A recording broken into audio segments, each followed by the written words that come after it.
That's my grandfather, James Edwin Arthur Evans. That's him there in the sailor suit, born July 21st, 1922.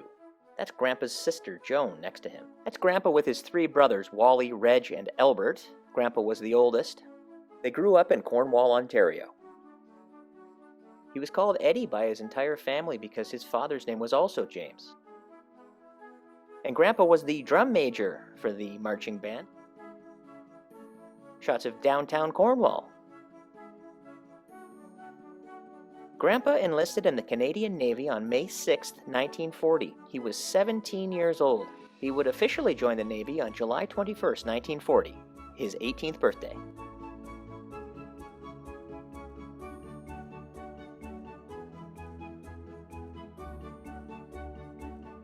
That's Grandpa with his sister Joan. HMCS Naden, the Naval Training Center in Esquimalt, British Columbia. Grandpa still looks a little boyish in some of these photos. That was about to change. Some of these photos have writing on the back. On the back of this one it says Eddie and Roddy, 1940, taken in Victoria, British Columbia.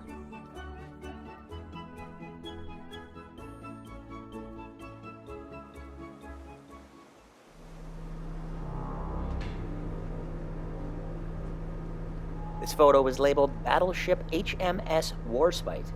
Grandpa was mainly stationed on corvette ships throughout the war. Corvettes are small warships which are built specifically for patrolling and escorting convoys.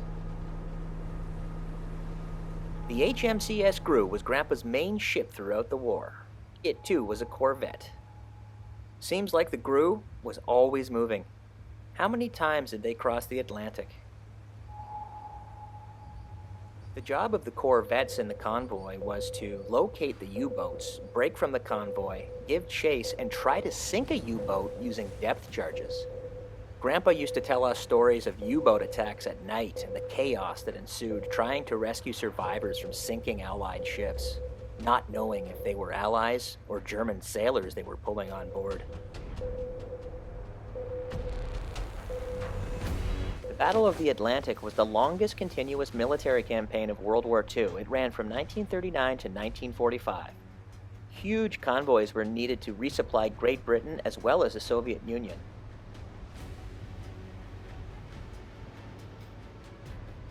German submarines, or U-boats as they were called, were always lurking, trying to sink freighters carrying the desperately needed materials.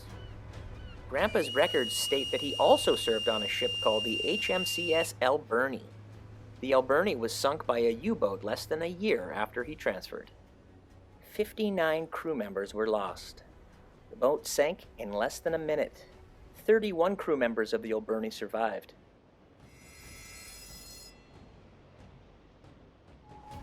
How many ports did Grandpa visit? How many close calls did they have? His records show that he was in Ireland, Scotland, Wales, France, the United States, the Soviet Union.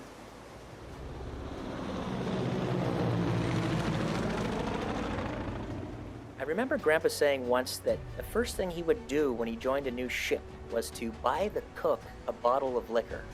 So he would always get a little bit more at chow time. Sage advice.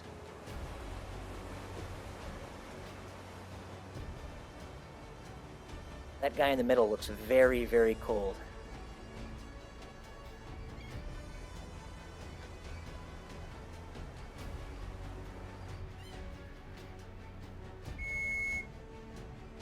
There's Grandpa on the poop deck. The back of this photo reads, "Confiscated Japanese fishing boats." For how serious things were, these photos do show the members of the crew having fun during their downtime. Grandpa was clearly not a boy anymore. The Navy had made a man out of him. You can literally watch him grow up in these photos.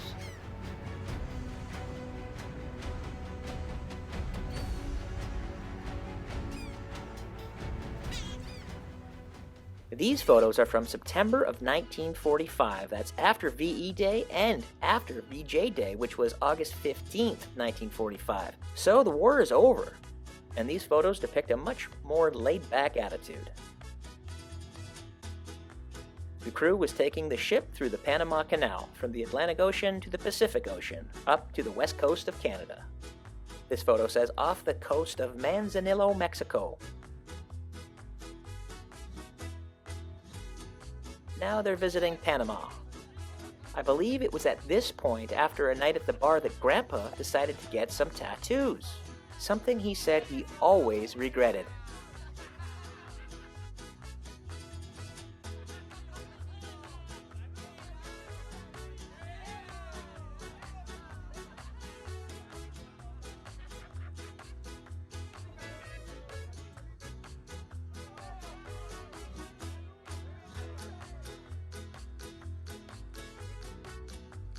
Here's the ship passing through the Panama Canal.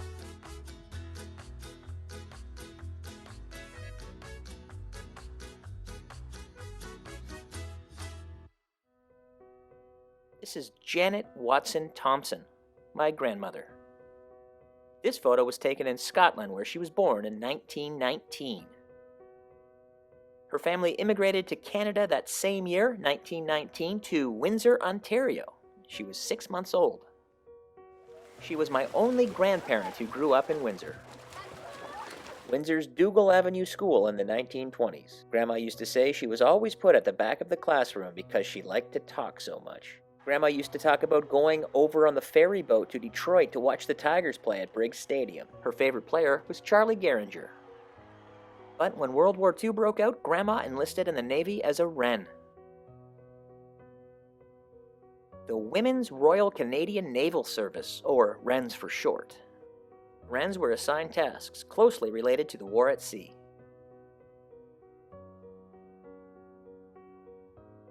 What an adventure it must have been for her, being away from home for the first time and helping with the war effort.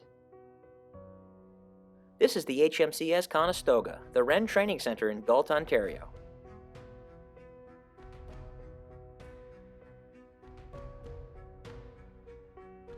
Grandma was stationed in Halifax at the HMCS Stadacona.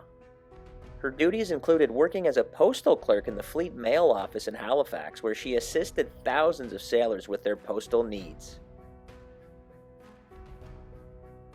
The story of how my grandparents first met in Halifax is one that has been told to me several times over the years.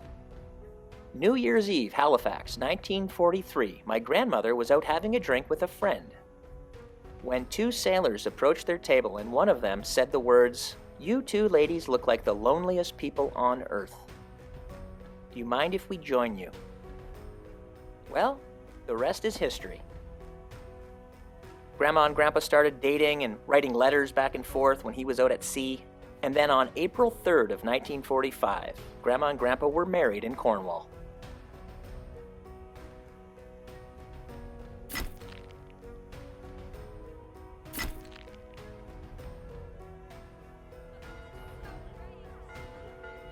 Looks like the entire neighborhood was there. Grandpa's family was there, and it looks like they all had a fun time at the wedding. Well, almost everyone had a good time. Great-Grandma Evans looked a little bit upset. And I think that is my great-great-grandmother there as well, Great-Great-Grandma Whiteland. My grandparents honeymooned to Windsor to visit her family. Shortly after the wedding, the war finally ended. A list of ships that Grandpa served on during the war. The Wolf was an armed yacht. Chignecto was a minesweeper. Alberni, a Flower-class corvette.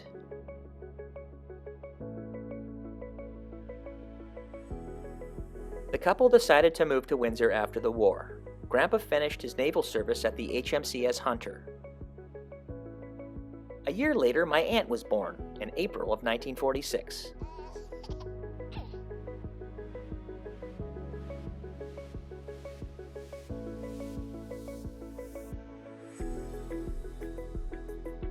Then, my father, James Evans III, came in 1947. Grandpa worked for the Windsor Utilities Commission, starting out as a linesman, which may have been more dangerous than the Navy. Grandpa took night school at W.D. Lowe and became an electrician.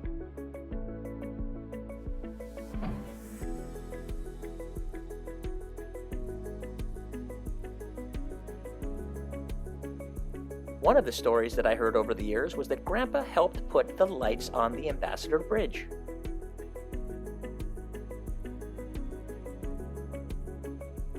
Later, Grandpa became involved with the International Freedom Festival, doing every job they had, including vice chairman and president. Grandpa was always very proud of his service time in the Navy. He used to tell us stories about the Navy all the time. And he may be the sole reason I never got a tattoo.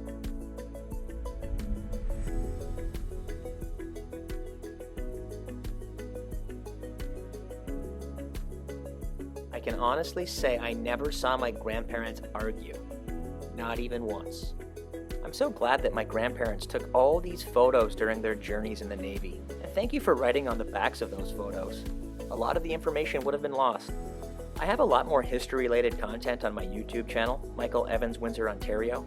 Also, I would love to hear about what your ancestors did during World War II, or World War I for that matter. One more thing, that's my great-grandma Evans there dancing at my parents' wedding in 1971, so she eventually did come around and was happy again. Share your stories, and together we can bring history to life.